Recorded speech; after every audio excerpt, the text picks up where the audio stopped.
Hello everybody, thank you for tuning in to We'll Fix It Team. Today we are going to put a radiator in a 2016 Buick Encore. Got a 1.4 liter turbo. And to give you an idea what it's going to take to do this, in case you don't want to watch the whole video and just come like, how's this thing come out? Well, let me explain. It's going to come out, we're going to have to remove the bumper skin. That's going to be the main deal about this job. And I can show you really quickly on all data. Walk with me through to the studio here. Right here is the all data listing. You can kind of see, remove negative battery cable, and then it says remove front bumper fascia replacement thing, drain cool system in the feeling, because you can get to everything once you get the bumper skin off. So that's going to be our main deal, is that. So that's it's not that bad to do if you do a few of these. It's got some hardware. I've already removed this little cover piece that comes off. There's some stuff on the side over here that's going to have to come off. I got some screws that are on the inside of the inner fender well, and I believe I can leave the wheels on, but I will, since I have a scissor lift, I'm going to bring it up off the floor a little bit because there'll be some stuff on the bottom I need to take loose. That'll be the main deal. I'll try to explain how this goes along to make this a quick video so people can watch and go do what they got to do instead of like talking to death. So here we go. So we're underneath this Buick, and there's a cover that kind of spans this area. I've already removed it and sort of laid it over here. This is it there.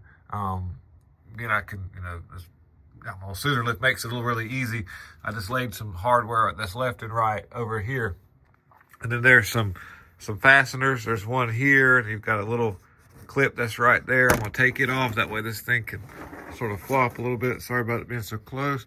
And then we're gonna be removing this other stuff here, and you may or may not have to take that off, but it really makes this job easier. I know it will. And you've got some other little Torx bits that's right here, of course, as well. Remember I was talking about the wheel, the inner fender. You've got way up here, you've got one, you've got another one up here, and it looks like this Phillips right here will have to come out. It's right there. Same thing on the other side. And that'll give us a lot of access to open the bottom.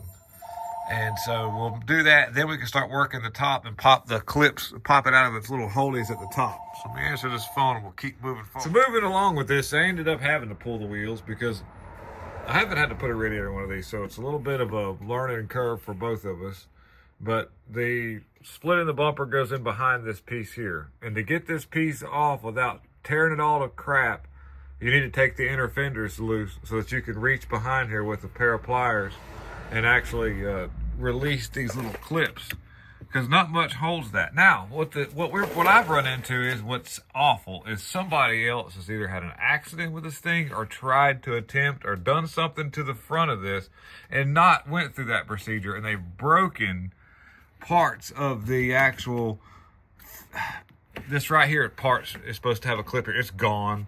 The other side is the same way, and they used hot glue to hold this in. This is what I run into right here. This is where you give a price for a job and you run into stuff that's just strange. See, this one here's got the clip. This has been broken off. I slid that back in, but anyhow, so that'll just add to some of the nightmares of this, but they shouldn't do stuff like this. So anyways, just a little FYI, I pulled the inner fenders down enough to where I could get access to that. Now I can get to, there's a screw right under where my finger is at, aiming up this way. There's a fastener, a little screw, possibly Torx.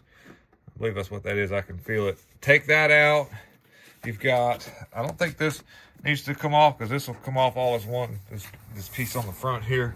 I'm getting into the short roads of getting this bumper skin off, but basically that was the worst part, was getting this off and carefully removing it. See, this is already flopping because somebody else has probably grabbed that and just tried to snatch it without taking the inner fenders out. Not me. I don't do that. Anyway, so we'll keep moving along with this thing. So got the row of screws that were in the front here, and there's a 7mm fastener that comes in right here. Pulled that off. You can see the bumper skin is now out of the way. Basically, you just got to gingerly kind of pop right here, and it'll snap loose or unsnap right here. So the radiator is in behind this right here, you got your intercooler for your turbo in the front. So the thing next would be to remove all this little stuff right here. And looks like I may or may not pull the headlights out of it. I think I'm gonna probably just take the headlights loose and lay them up there just because it'll be easier to kind of access some of the stuff on the inside and give me a little room to move this because I don't want to discharge the AC. So I've got to remove these little clips, some plastic pieces underneath this. Get this metal thing out of the way. So I've got the bumper support bar out of the way. 13mm bolts times 4 on each side. You'll notice here what GM does. They put spot welds right there. And I had to take a little chisel that's going behind and break the spot welds loose. There's probably a possibility you could change this radiator without taking that off, but it makes it so much easier to move things out of the way. So that was easy. I just popped the little spot welds on each corner. And now we can move. I got this off. We can move this over here. Throw that over there. And we'll start pulling some of the other stuff off, like this intercooler's got to come out. We're going to take these bolts off, slide this up, and just do our best to kind of kick this over and out of the way enough to kick the radiator forward so we can get it out of there. That's the main goal. I'm probably just go ahead and just pop this off so it's not just in my way. Just move it, and I'll just put it back in its paint marks and it'll line up fine. And maybe even take these off. It's not hard to do. It makes it so much easier to get stuff out of the way, especially when it comes to not much, you don't want to discharge the AC and move the lines very much. So let's just keep moving forward. So pop the little safety clips off. They're little plastic, little half moon things. You've seen that. And to get this clip out, you have to push the intercooler hose forward and tilt the clip that way. That's how these will come out. I kind of fumbled with them for a little bit there, and that'll help you maybe, hopefully. Same thing on the other side, so we can slide the intercooler out. So we were moving along getting this radiator out. What I've done is I've carefully sort of just tipped the AC condenser coil thing in the front of the radiator up and out of the way. Pay no mind to my technical terms. And a detail I want to show you in case you were decided, well, I've watched enough of the video, I can handle it from here.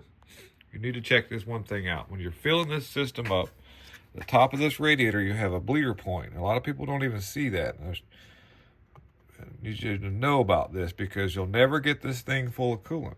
And you'll always have some weird issues. So this needs to be, when you fill this up with coolant, you need to be able to reach through this little area right here to be able to open that up when you fill it up with coolant. Because otherwise, you're just going to be literally pissing into the breeze. Now, I didn't take both headlights out, just the one. That way I had enough room to tip this up. What I've got to do now is, since I've got this kind of disconnected, I'm going to slide that back in just for a second. Then I'm going to tip this back down, and I'm going to get the little lines loose that for the transmission engine oil cooler. I'll need both hands to move that, but that's next on the list, is to push this down, get the transmission engine oil cooler lines loose, and the lower radiator hose, which is on this side. Then the radiator will come out with the fan shroud connected to it. I've disconnected the electrical plug-in that goes in right here. Just tipped it up out of the way, and we're moving along really well with this. Then we'll lay it on the floor. We'll swap the fan over to the new radiator, and then we'll just reverse the procedure. Now, real quickly, to get the transmission engine oil cooler lines loose, same thing with the thing. I'm just going to pull the little clip out. You're going to see a clip that snaps in. I'm just going to take it out, get it out of the way. Same thing with the lines at the bottom for the transmission engine oil cooler. All right, guys. So what you see here is the new radiator that's going to be going in, and these are the transmission oil cooler line connectors. And what I was saying earlier, it was hard to show in the video, but the little clips that are right here that you see, I took a small pick similar to this here, not the exact one I used, but I was able just to pick those out, and then that made the lines unsnap really easily, and we're gonna hopefully not have too much trouble getting them to go back in. It's a little cumbersome just to get them to snap back in. And the clip that was on this here, I just took it completely off and out of the way. I'll put it back on the line or the hose that's on the bottom over there, the bottom hose you can see there, before I install it back in. Then that'll snap in place. You'll hear it go click. But I want to put the fan shroud back on first. It just makes it a lot easier with the shroud in place. And then I always double check my petcock to make sure it's tight before I button everything all back up. That's that little white button there. I want to tighten, make sure we're good and snug. Got a little quarter turnout, a little piece of a turnout of it. And basically, yeah, we're just going to reverse the procedure of the install. And so if you made it this far, you're good. You'll be able to put it back together. And I want to just thank everybody for watching. This is a little bit of what it takes to do this job. It's a really stupid thing, but that's just how it's done. I see a lot of vehicles like this now. All right, guys, thank you very much. I'm out.